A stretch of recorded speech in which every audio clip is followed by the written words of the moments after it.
শীতকাল মানেই সন্ধে হলে একটু মনে হয় যে টুকটাক কিছু স্ন্যাক্স হলে ভালো হয়। আর এই শীতকালে তো খুব সুন্দর সিম পাওয়া যায়। আজকে আপনাদের সাথে খুব সুন্দর একটা সিমের রেসিপি শেয়ার করব, সিমের পুরভরা রেসিপি। এই রেসিপিটা এক একজন এক এক রকম বানায়, কিন্তু আমি একদম আমার পদ্ধতিতে বানিয়েছি। আর আমার মনে হয় অন্য সব কিছুর থেকে একটু আলাদাই হয়তো হবে, দেখলে আপনারা বুঝতে পারবেন।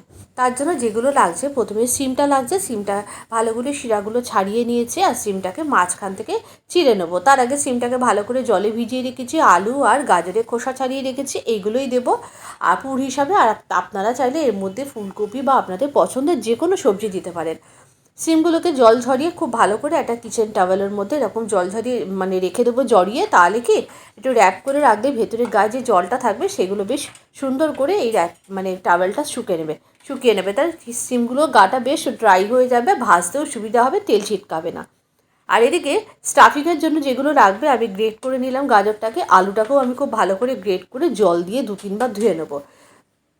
জল দিয়ে ধুয়ে নেওয়ার পর এগুলো সমস্ত একটা প্লেটের মধ্যে নিয়ে নেবো। এরপরে অন্যান্য কিছু সবজিপাতিও লাগবে, সেগুলোকেও আমি ভালো করে একটা প্লেটের মধ্যে করে নিয়ে নেবো। তার মধ্যে প্রথমে যেটা নেবো সেটা হচ্ছে একটু আদা নেবো, টমেটো আর কাঁচা লঙ্কা।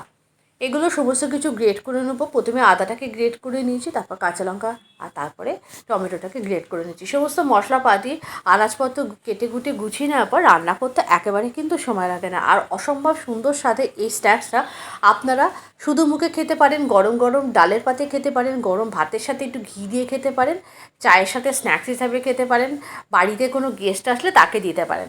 এতগুলো অপশান, খুবই ভালো লাগবে, অবশ্যই কিন্তু বানাবেন। আর তারপরে সিমগুলো দেখুন বেশ শুকিয়ে গেছে, আর সিমগুলো গাটা এরকম ছুরি দিয়ে চিড়ে ভেতর থেকে সমস্ত সিমের দানাগুলোকে আমি বের করে নিয়েছি। আপনারা চাইলে স্টাফিংয়ের সময় সিমের দানাগুলো দিয়ে দিতে পারেন, যখন আপনারা সবজি ভাজবেন।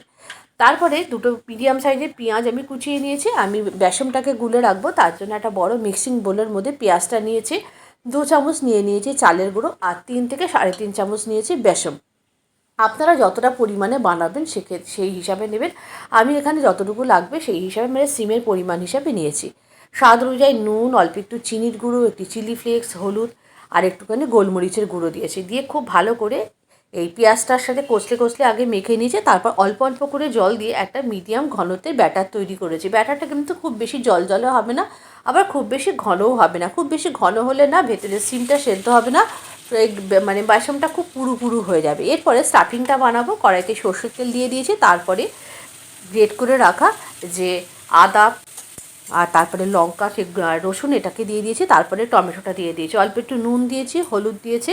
দেওয়ার পর একটু কষিয়ে নেওয়ার পর দিয়ে দিয়েছি এর মধ্যে একে একে গাজর আর আলু যেটা গ্রেট করে রেখেছিলাম সেটা দিয়ে খুব ভালো করে নাড়াচাড়া করে স্টাফিংটাকে বানিয়ে নিতে হবে। স্বাদ অনুযায়ী অল্প একটু চিনি দিয়েছে। চিনির ক্লিপিংটা কোনো কারণে দেখছি মিস্টেক হয়ে গেছে। তারপরে 1 মুঠো পরিমাণ ধনেপাতা দিয়েছি। ধনেপাতা হচ্ছে শীতকালের জান, ধনেপাতা না দিলে যেন মনে হয় সব তরকারি অসম্পূর্ণ। আর স্টাফিংটা একটু বাইন্ডিংয়ের জন্য অল্প একটুখানি চালের গুঁড়ো ছড়িয়ে দিয়েছি। স্টাফিংটাকে ঠান্ডা করে নিয়েছি। তারপরে দেখুন সিমের ভেতরে এরকম সমস্ত স্টাফিংগুলোকে খুব সুন্দর করে ভরে দিয়েছি, দিয়ে আগে সিমগুলোকে রেডি করে নিয়েছি। তারপরে এদিকে গ্যাসের ওপর একটা কড়াইতে পর্যাপ্ত পরিমাণে সর্ষের তেল গরম বসিয়ে দিয়েছি। আমি সর্ষের তেলে ভেজেছিলাম, আপনারা সাদা তেলে ভাজতেই পারেন।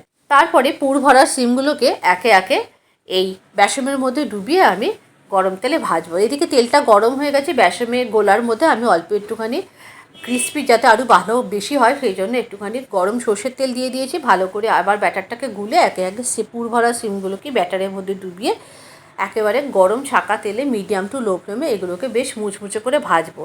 সুন্দর করে একটু ধৈর্য ধরে লাল লাল করে ভাজবেন। একটু একেবারে প্রথম থেকে হাই ফ্লেম দেবেন না, তাহলে সিমের ওপরে ব্যাটারটা পুড়ে যাবে, ভেতরে সিমটা সেদ্ধ হবে না। খুব ভালো করে মিডিয়াম টু লো ফ্লেমে এরকম লাল লাল করে ভেজে নিয়েছি, আর তারপরে প্লেটের মধ্যে সার্ভ করেছি। আজকের রেসিপিটা কেমন লাগলো অবশ্যই কিন্তু কমেন্ট করে জানাতে ভুলবেন না। নিত্য নতুন রান্নার আপডেট পেতে অবশ্যই অন্তরার পেজটিকে ফলো রাখবেন। আবারও দেখা হবে পরবর্তী ভিডিওতে আর একটা নতুন কোনো রেসিপির সাথে।